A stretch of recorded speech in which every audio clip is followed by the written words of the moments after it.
సొలొమోన్ని దేవుడు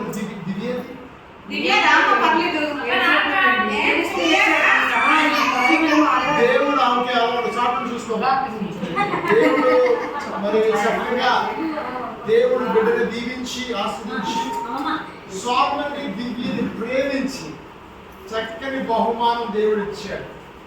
ఇది beautiful bye బట్టి దేవుడు పొందను చేసే దేవుడికి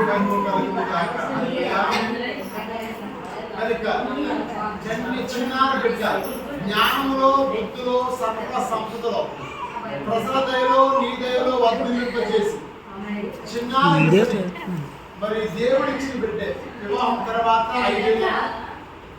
4 సంవత్సరాల నిరీక్షణకు ఆధారం ఈ బిడ్డను దేవుడు మరి జ్ఞానంలో బుద్ధిలో చాలా సమయాల్లో బిడ్డ అస్వస్థత పాలవుతున్నాడు, బలహీన పడుతున్నాడు.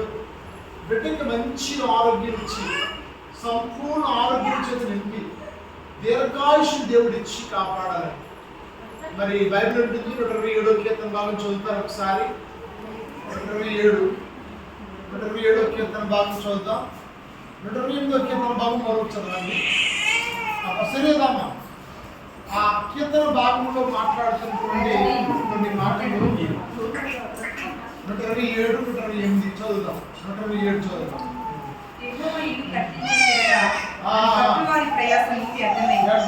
యెహోవా పట్టణమును కాపాడిన ఎడల దాని కావలి కాయు వారు మేలుకొనుట వ్యర్థమే.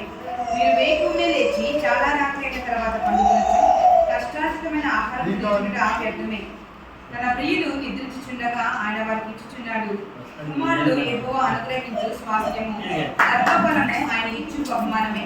యవ్వన కాలమందు పుట్టిన కుమారుడు బలవంతుని చేతిలోని మారణ వంటి వారు, వారితో తన అంబుల కొద్ది నింపుకొనిన వారు ధన్యులు.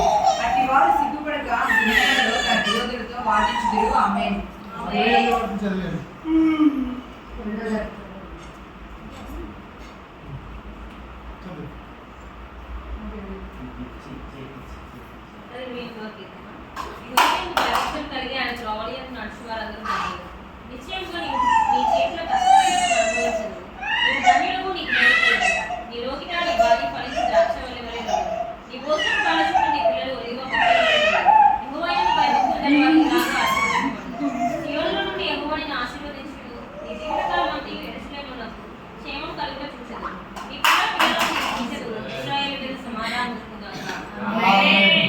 ఏసయాన్ని బిడ్డను బట్టి పొందిన జ్ఞానము బుద్ధి సర్వసంపద దీవించి నీ ప్రజల దయలో నీ దయలో వర్ధలింపచేసి వేవేలకు మహా గొప్ప తండ్రిగా దీవించి ప్రభావం సర్వోన్నత అనకూడదు అంటే ఆనాడు జకరియా ప్రవచించినట్టుగా నేను ప్రవచిస్తున్నాను. నీ బిడ్డను నువ్వే బలపరిచి వాడుకొని రాబోయే కాలంలో గొప్ప వ్యక్తిగా దీవించమని ఏ సంబంధించిన